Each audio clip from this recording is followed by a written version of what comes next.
Hi, this is a video just on direct variation. When we're talking about direct variation, a lot of times you'll see this equation, y equal kx, and they say you're just multiplying x by some constant to get y. Now, what can kind of be confusing about this still is the equation of a line, and it is still in y equal mx plus b form. They just choose to call the slope k for some reason when they're talking about these equations. And again, they're called direct variation equations. And so, it still is a line. You can still even label it y equal mx plus b. Notice it does not have a y-intercept listed, but what you can do is remember that if it's not there, you can put plus 0 because kx is equal to kx plus 0. So my y-intercept in a direct variation equation is always 0 if I have one of these short little equations. So it's going to be 0, 0. Basically, all direct variation equations go through the origin.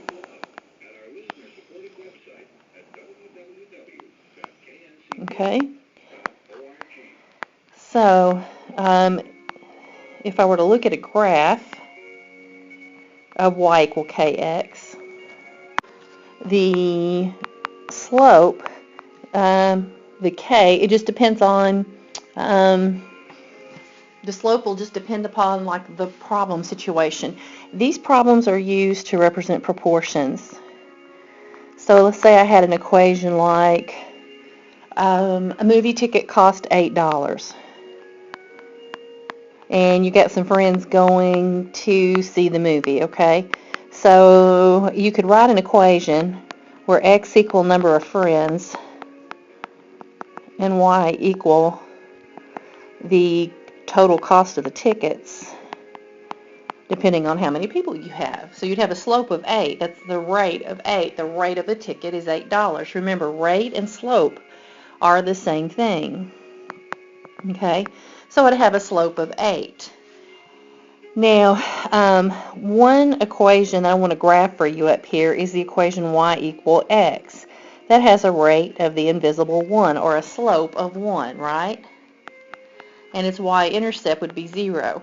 This is a very basic kind of direct variation equation, and one of the reasons why it's so important, it's also called the parent function of all lines.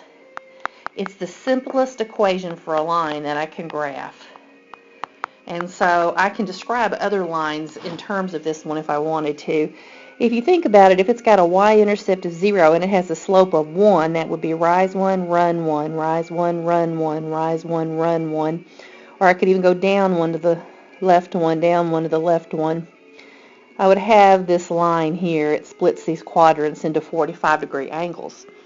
I could describe x plus 2 by just saying that's the parent line and we're going to scoot it up 2.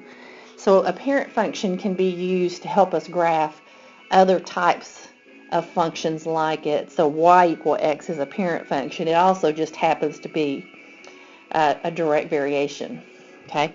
Now, most of the time when you're going to use these equations, it's going to be in a proportion. Okay.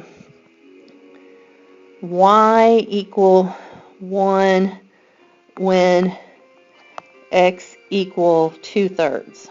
Okay.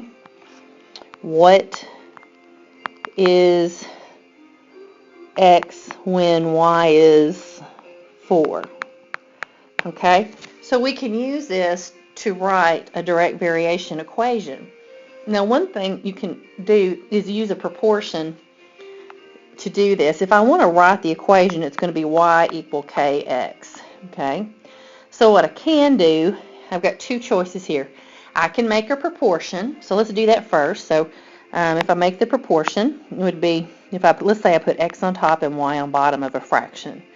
So x is 2/3 when y is 1. What is x? I'll put question mark. When y is 4. Let's just put x, okay? That's our variable.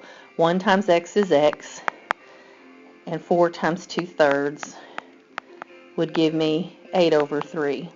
So when x is 4, when y is 4, x would be 8/3.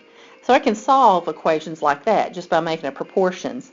What if they told me to write the equation, though? Well, what I could do when I write the equation, I could say, okay, I need to know what k is. So let me plug in this first set of values here. If they want me to write the equation instead of just tell them the answer, okay? Well, y is 1 when x is 2/3. I have too many unknowns, so I'm going to plug in an x and a y, just like we did on some of those linear equations. And the thing missing is my k. If I knew my k, I'd be able to write my equation. I want a y and an x in it, so temporarily, though, I'm just going to plug in some information so I can solve for k. If I want to get k by itself, I need to multiply by the reciprocal of 2/3, which is 3/2. That would cancel out on that side.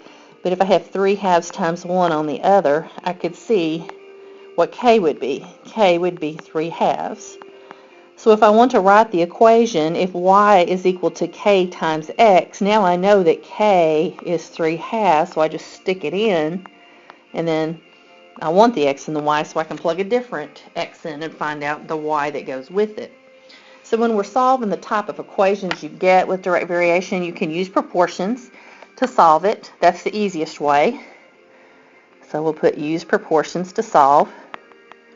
But if they actually want the equation, you're going to have to figure out what k is. So you plug in an x and a y that go together, get k, and then just go stick k into the y equal kx form. Remember, all of these are going to have a y-intercept of 0, so it won't be written down because 3/2 x plus 0 is still just 3/2 x.